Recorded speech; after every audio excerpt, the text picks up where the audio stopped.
Tuhan Yesus memberkati Ibu Evi yang sudah melayani kita pada kesempatan sore hari ini lewat pujian penyembahan. Sangat luar biasa. Doa kami kiranya pemakaian Allah terus melimpah, dan pemakaian itu tentu semua untuk hormat kemuliaan nama Tuhan. Kita akan lihat kebenaran firman Tuhan. Firman Tuhan yang akan saya sampaikan dalam mulai dari hari ini sampai minggu-minggu ke depan, khususnya di setiap hari Rabu, ibadah pertengahan minggu, akan ada khotbah berseri, yaitu tentang bagaimana 7 rahasia kekuatan gereja. Sekali lagi, 7 rahasia kekuatan gereja di akhir zaman ini. Ada 7 poin, dan saya akan membahas 1 poin hari ini untuk saudara. Kita lihat satu firman Tuhan yang luar biasa dalam Kisah Para Rasul, pasalnya yang kedua, ayatnya yang ke-41 sampai dengan ayatnya yang ke-47. Kisah Rasul pasal 2 ayatnya yang ke-41 sampai dengan ayat 47. Kita akan baca berbalas-balasan dalam hitungannya yang ketiga sembari saudara duduk. Cara hidup jemaat yang pertama, orang-orang yang menerima perkataannya itu memberi diri dibaptis, dan pada hari itu jumlah mereka bertambah kira-kira 3.000 jiwa. Dalam pengajaran rasul-rasul dan dalam persekutuan, dan mereka selalu berkumpul untuk memecahkan roti dan berdoa. Maka ketakutanlah mereka semua, sedang rasul-rasul itu mengadakan banyak mujizat dan tanda. Dan semua orang yang telah menjadi percaya tetap bersatu, dan segala kepunyaan mereka adalah kepunyaan bersama. Dan selalu ada dari mereka yang menjual harta miliknya, lalu membagi-bagikannya kepada semua orang sesuai dengan keperluannya masing-masing. Dengan bertekun dan dengan sehati, mereka berkumpul tiap-tiap hari dalam bait Allah. Mereka memecahkan roti di rumah masing-masing secara bergilir, dan makan bersama dengan gembira dan dengan tulus hati, sambil memuji Allah, dan mereka disukai semua orang. Dan tiap-tiap hari Tuhan menambah jumlah mereka dengan orang yang diselamatkan. Amin. Puji Tuhan untuk firman Tuhan yang terambil dalam Kisah Para Rasul pasal 2 ayat 41 sampai dengan 47. Saudara tahu kitab Kisah Para Rasul adalah buku petunjuk tentang bagaimana kekuatan gereja di mula-mula atau gereja di awal-awal. Mereka mengalami pertumbuhan yang sangat luar biasa. Gereja mengalami pertumbuhan yang pesat, baik dari segi kualitas maupun kuantitas. Dan mereka mengalami banyak sekali bagaimana cara Allah menolong dan memberkati hidup mereka. Kita lihat tadi bahwa mereka jemaat mula-mula mereka terheran-heran, mereka ketakutan. Sebab kenapa? Mereka melihat bagaimana Tuhan bekerja, Roh Allah bekerja luar biasa atas murid-murid ini, sehingga tiap hari mereka lihat ada banyak mujizat. Setiap hari mereka lihat ada tanda-tanda heran yang Allah kerjakan di dalam hidup mereka. Gereja mula-mula luar biasa. Dan saya percaya 1 poin akan kubagikan dari 7 rahasia tentang rahasia kekuatan dari sebuah gereja. Yang pertama akan kubagikan, yaitu yang pertama adalah pada firman Allah. Kekuatan gereja terletak pada firman Allah. Di dalam Kisah Para Rasul pasal 2 ayatnya yang ke-41 tadi dikatakan, di ayatnya yang ke-41, orang-orang yang menerima perkataannya itu memberi diri dibaptis, dan pada hari itu jumlah mereka bertambah kira-kira 3.000 jiwa. Hanya dengar perkataan, Dan tentu perkataan ini karena dia dibungkus oleh roh Tuhan, sehingga orang yang mendengar kata-kata daripada Rasul Petrus ataupun rasul-rasul yang lain, mereka tercengang. Jadi gereja hari ini kekuatannya harus ada pada firman. Kenapa gereja kosong? Kenapa jemaat banyak tinggalkan gereja? Mereka tidak ada semacam selera untuk beribadah, karena mereka berpikir firman semacam dia tidak punya kuasa. Firman dia semacam kehilangan arah dan tujuan. Khotbah dia menjadi semacam hampa. Karena saudara perlu tahu bahwa firman itu memang dia tidak bisa diubah. Alkitab itu tidak bisa dirubah. Semua isi yang ada dalam Alkitab ini tidak bisa diubah. Tuhan sudah berkata jangan menambah maupun menguranginya. Tetapi mungkin bungkusannya yang kita bisa rubah, casingnya, kemasannya yang bisa kita rubah. Firmannya yang tidak bisa kita rubah, tapi cara penyampaiannya mungkin sedikit keren.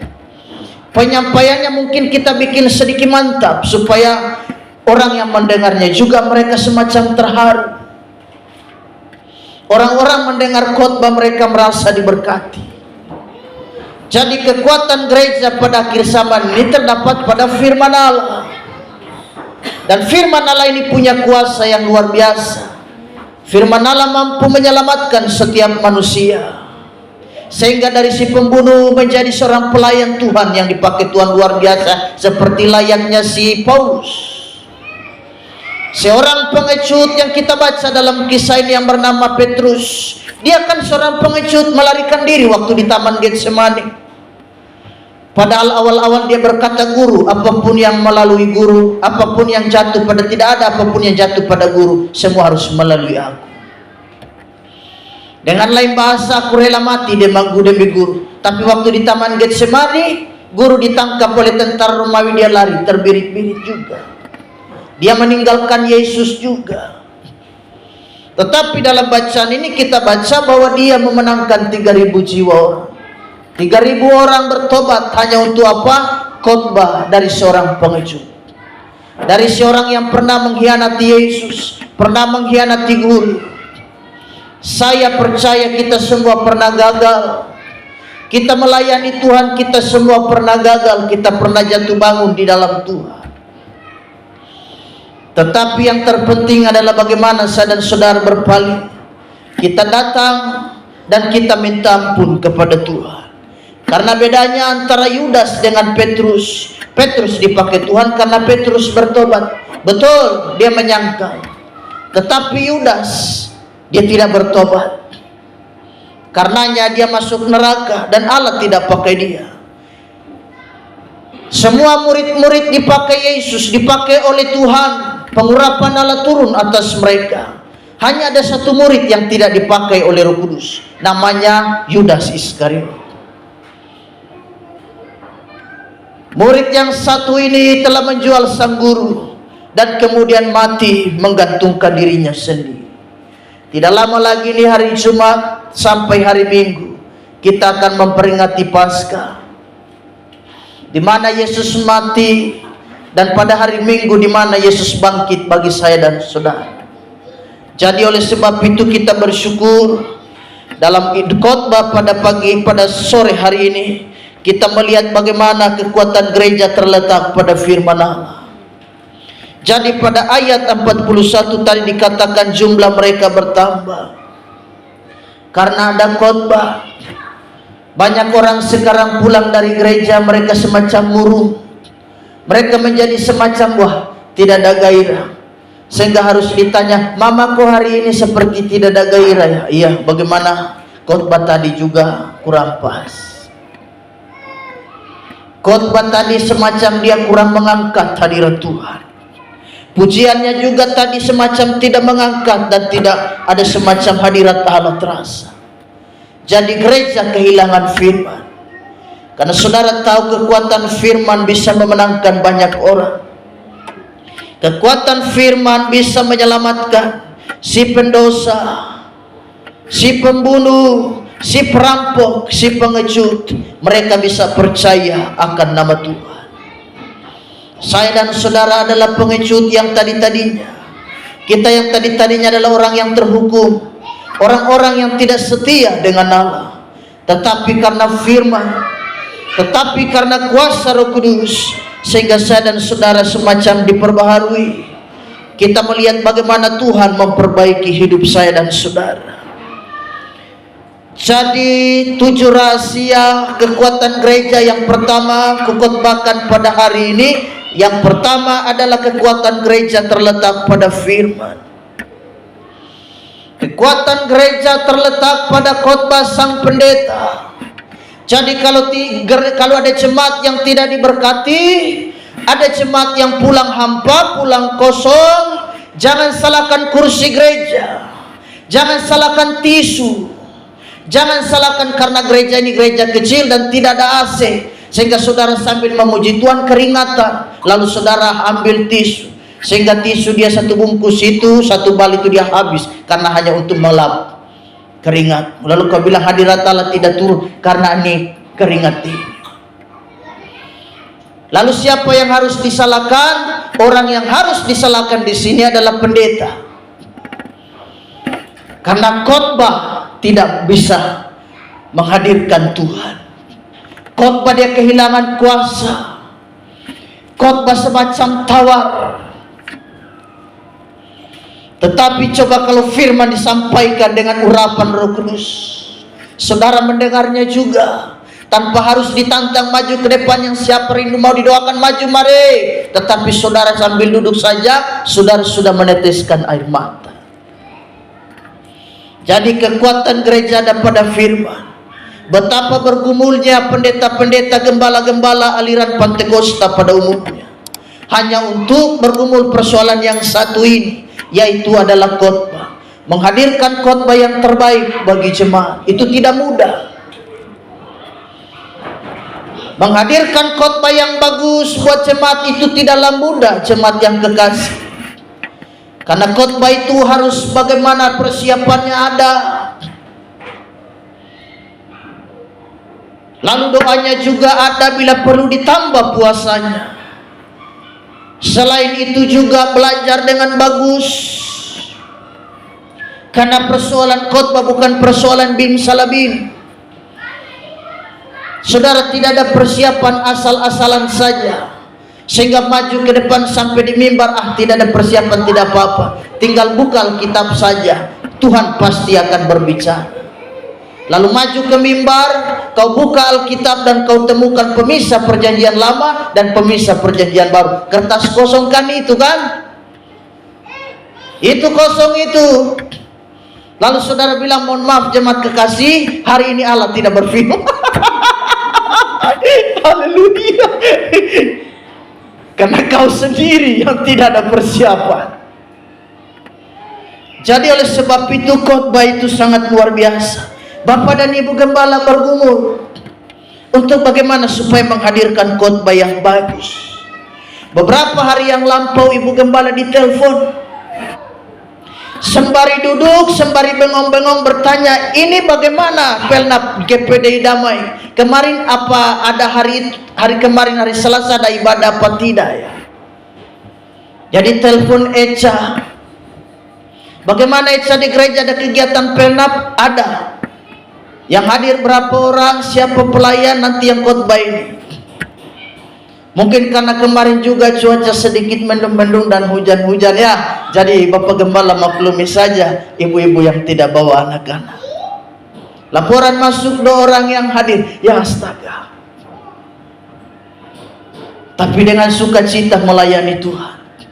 Jadi Ibu Gembala sembari duduk, telepon masuk ring, angkat. Halo, adik pendeta, tanggal 9 kosong kakak bisa siap melayani ibadah Paskah Pelnap GPDI wilayah kabupaten. Bisa dengan senang hati. Laksanakan perintah. Ditelepon. Jadi saya bilang sama Ibu Gembala, sudah dari sekarang mulai persiapan. Karena pelayanan kepada orang dewasa sama pelayanan kepada anak sekolah minggu, kepada anak sekolah minggu lebih berat. Tidak sembarang melayani anak sekolah minggu, harus ada kesabaran. Jadi Bapak Gembala bilang sama Ibu Gembala, sudah mulai ada persiapan dari sekarang. Karena ini temanya Paskah, pokoknya kau cari tema yang menarik lah. Dan kau mulai sampaikan dengan gaya, pokoknya dengan caramu, supaya bisa memberkati anak. Jadi menghadirkan khotbah itu tidaklah mudah. Entah itu di khotbah bapak dan ibu, di khotbah ibadah minggu raya, maupun di khotbah juga anak sekolah minggu.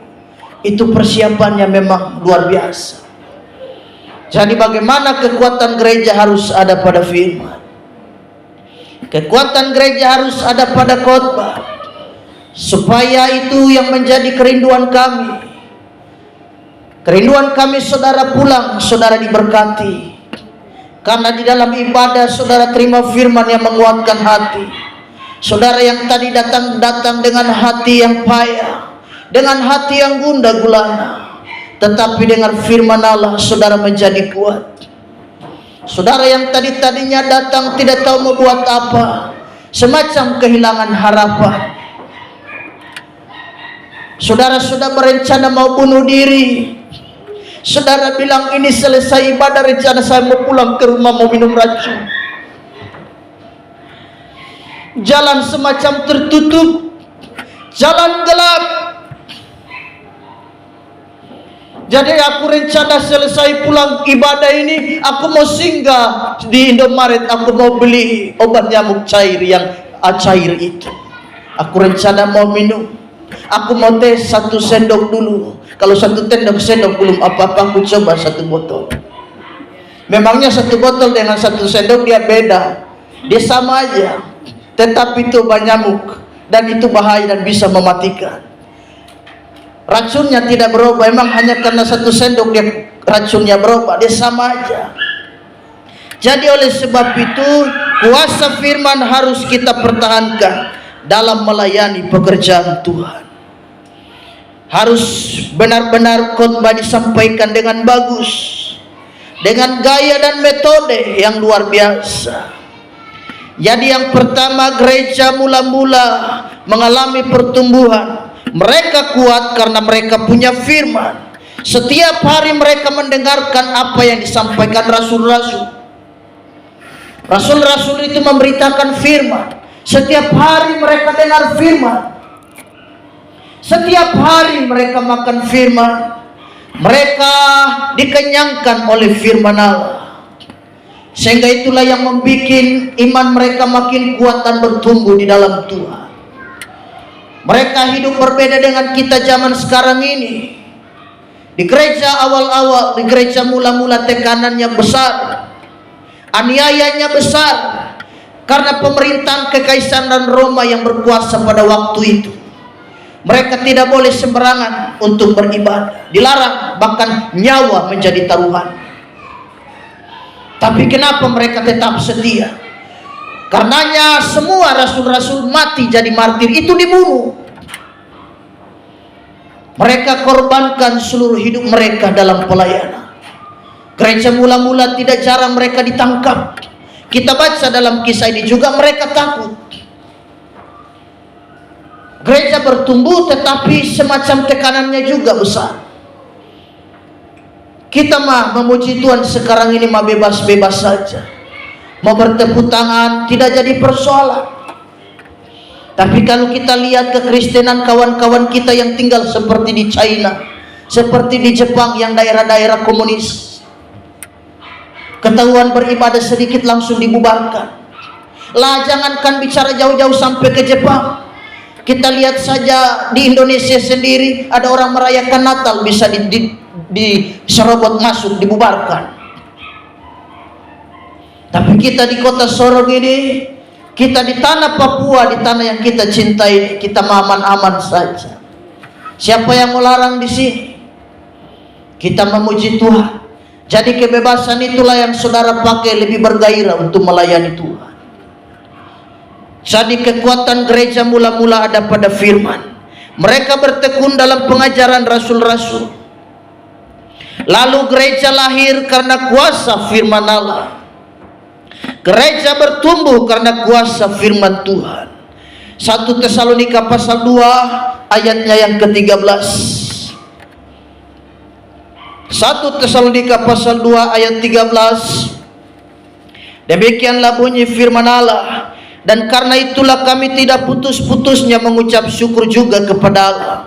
Sebab kamu telah menerima firman Allah yang kami beritakan itu bukan sebagai perkataan manusia, tetapi dan memang sungguh-sungguh demikian sebagai firman Allah yang bekerja juga di dalam kamu yang percaya. Gereja mula-mula bertumbuh karena pemberitaan firman Allah. Firman yang punya kuasa, firman yang punya kekuatan untuk menyelamatkan setiap orang. Sehingga orang banyak bertobat karena mereka hanya mendengarkan firman Allah dan mereka boleh terima Yesus Kristus. Kita lihat Petrus sebelumnya mengalami kegagalan. Dia juga pernah gagal waktu sebagai seorang nelayan. Sepanjang malam Petrus dan kawan-kawan tidak mendapatkan apa-apa. Sehingga muncullah Yesus ke sana, menyapa mereka, "Adakah lauk pauk padamu?" "Mohon maaf guru, kami tidak menangkap apa-apa." "Adakah ikan padamu?" Yesus bertanya. Dia berkata kepada Petrus, "Tolakkan perahumu sedikit ke dalam dan buang jalan." Petrus berkata, "Mana mungkin, kami sepanjang malam tidak tangkap kok." Tetapi sebelum Petrus berangkat untuk menangkap ikan, Yesus meminjam dulu perahunya. Yesus meminjam perahu Petrus dan Yesus naik ke atas perahu dan sambil memberitakan firman. Petrus izinkan, "Silakan. Kan hanya naik di perahu saja, apa persoalannya? Silakan naik." Petrus mengizinkan Yesus naik di atas perahu. Jadi Yesus naik di atas perahu sambil dia memberitakan firman. Selesai memberitakan firman, dia berkata, "Petrus, ayo tolakkan perahu sedikit ke dalam." Kita lihat di sini ada makna rohani yang saya dan saudara dapatkan di sini. Yesus mengajarkan kita bahwa satu hal, berkat rohani dulu yang harus kita terima, baru berkat jasmani kita dapatkan. Selesai dengar firman Allah, lalu Petrus menangkap banyak ikan sampai perahu itu hampir tenggelam karena muatan ikan yang banyak itu. Tenggelam bukan karena perahu bocor, tenggelam bukan karena perahu dia semacam ombak atau angin atau air masuk di dalam, tidak, tetapi tenggelam karena berkat, karena ikan banyak luar biasa. Jadi saudara dengar firman dulu, baru saudara, saya dan saudara bisa terima berkat jasmani. Kita utamakan berkat rohani dulu, lalu saya dan saudara bisa terima berkat jasmani. Matius pasal yang ke-6, di sana di dalam ayatnya yang ke-33 berkata, "Tetapi carilah dahulu kerajaan Allah dan kebenaran, maka semuanya itu akan ditambahkan kepada." Berkat yang saya dan saudara kejar hari-hari ini semua hanya bonus, hanya tambahan dari Allah. Tetapi yang terpenting adalah sama dan saudara mencari surga. Kita mengutamakan Tuhan, karena berkat kita tersimpan di surga, yang dimana karat, ngengat dan karat tidak bisa merusakkannya. Karena dia ada di tangan Yesus Kristus.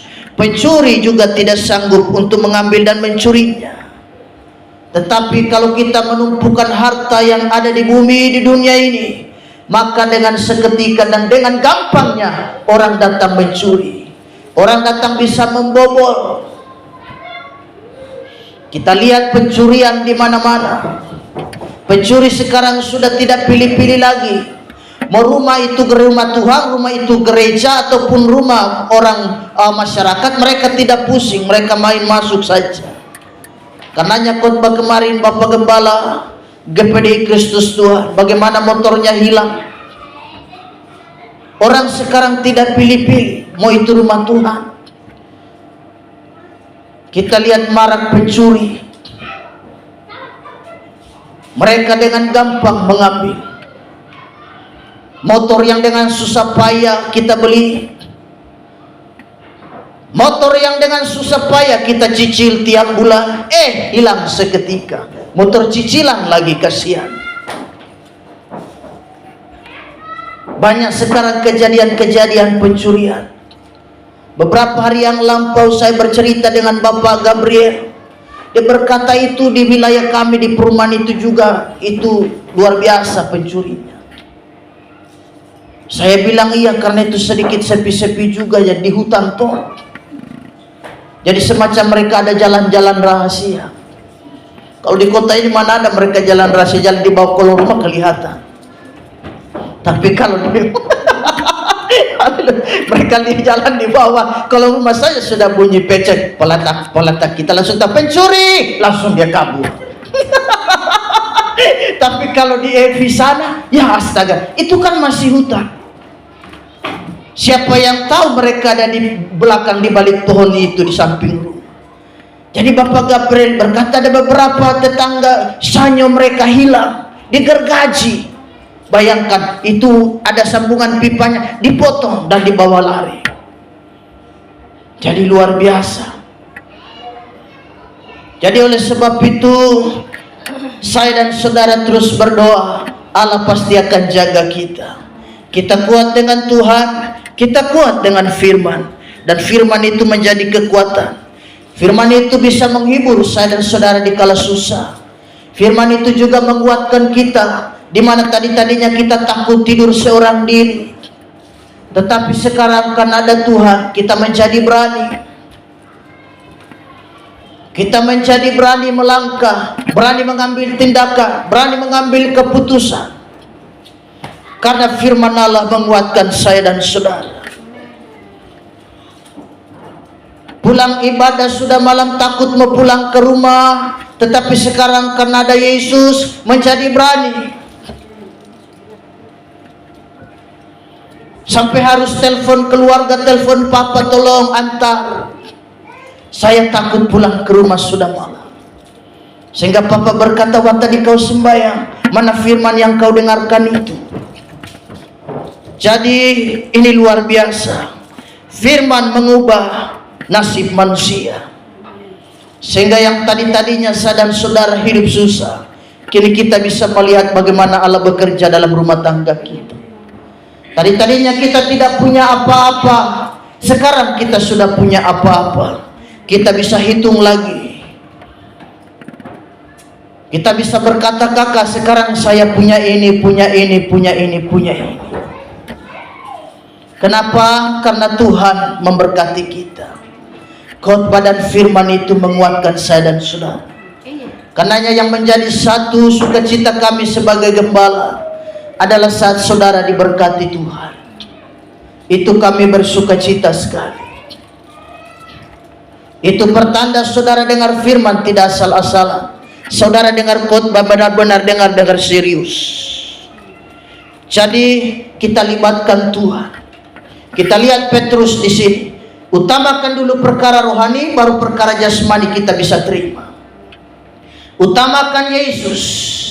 Petrus utamakan Tuhan, naik di atas perahu guru, beritakan firman.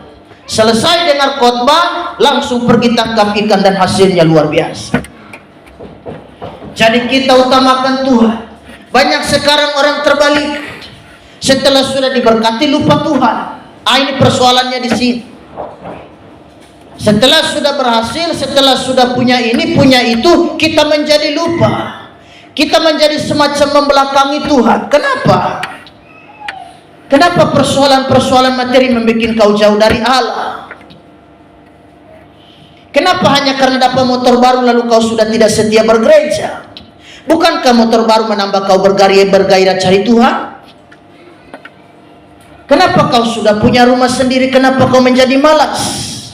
Bukankah kau punya rumah sendiri, kau lebih leluasa untuk mengatur kapan kau melayani, kapan atur waktu jadwal melayani juga di dalam rumahmu?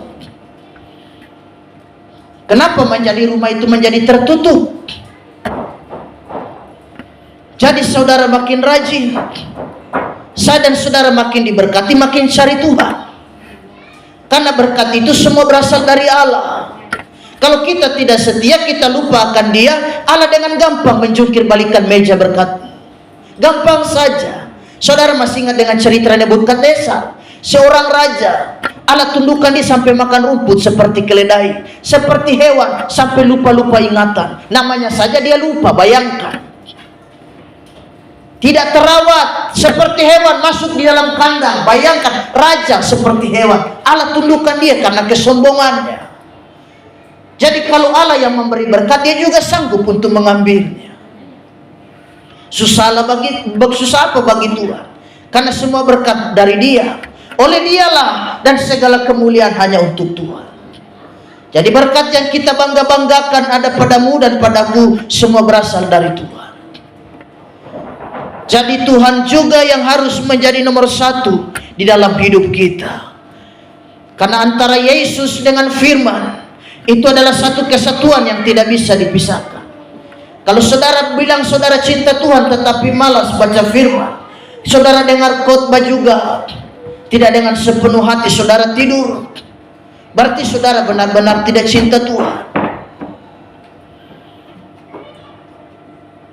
Yesus dan firman itu adalah satu, berpadu menjadi satu. Kalau kita cinta Yesus, berarti kita dengar khotbah juga dengan bagus. Pertanda saya dan saudara cinta kepada Tuhan. Alkitab adalah firman Allah yang tertulis, sedangkan Yesus adalah firman Allah yang hidup. Alkitab ini firman Allah yang tertulis, sedangkan Yesus Kristus adalah firman Allah yang hidup. Jadi kalau kita cinta Tuhan, kita juga pasti senang firman. Saudara tidak bilang, saya cinta Yesus, saya tidak mau firman. Tidak bisa. Jadi kalau saudara cinta Yesus, pasti saudara juga senang dengar khotbah. Jadi oleh sebab itu firman menjadi penting. Firman punya kekuatan dan firman punya kuasa. Saudara percaya firman punya kuasa? Haleluya. Bapak Gembala juga percaya. Saudara percaya firman Allah sanggup memberkati saudara? Bapak Gembala juga percaya. Jadi oleh sebab itu saya dan saudara jangan main-main untuk dengar firman, dengar khotbah. Saudara harus serius. Kalau ada sedikit mengantuk, kau berdoa dalam hati, roh mengantuk, setan yang bergantung di atas mataku ini aku tolak dan patahkan dalam nama, langsung seketika dia pergi, sehingga kau bisa buka mata lagi kembali. Matamu terang benderang seperti lampu Philips di atas ini 30 watt menyala, tapi sayang satu di belakang sana putus. Nanti ada berkat kita beli lagi. Haleluya.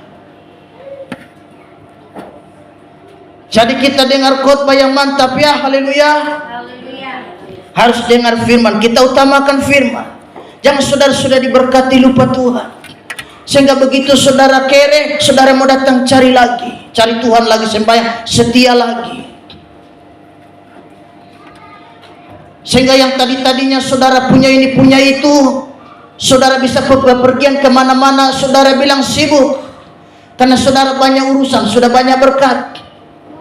Hari Senin ke Raja Ampat, hari Selasa ke Australia, hari Sabtu ke Belgia, hari Minggu kembali lagi ke kota Sorong. Kenapa? Karena saudara sudah punya jet pribadi, sudah banyak berkat.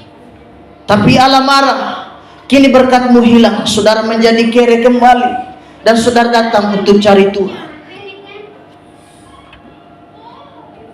Saudara menjadi kere, yang tadinya bos besar, kini saudara menjadi pengacara. Apa kegerangan pengacara itu? Pengacara artinya pengangguran, banyak acara. Sampai orang juga bingung, ya astaga dia tidak kerja, tapi dia punya acara banyak juga ya. Dia punya kegiatan banyak juga, padahal dia pengangguran besar itu. Jadi firman mengubah hidup saya dan saudara. Tuhan Yesus menguatkan dan memampukan kita. Inilah serial khotbahku, dan kita akan bahas ini. Yang pertama, kekuatan gereja ada pada firman Allah. Dan kita akan besok Dan hari Rabu berikutnya kita akan bahas yang lain lagi. Ini ada 7 rahasia kekuatan gereja di akhir zaman ini. Khotbah itu menjadi landasan. Kekuatan firman itu menjadi kekuatan bagi sebuah gereja. Haleluya, Tuhan Yesus memberkati.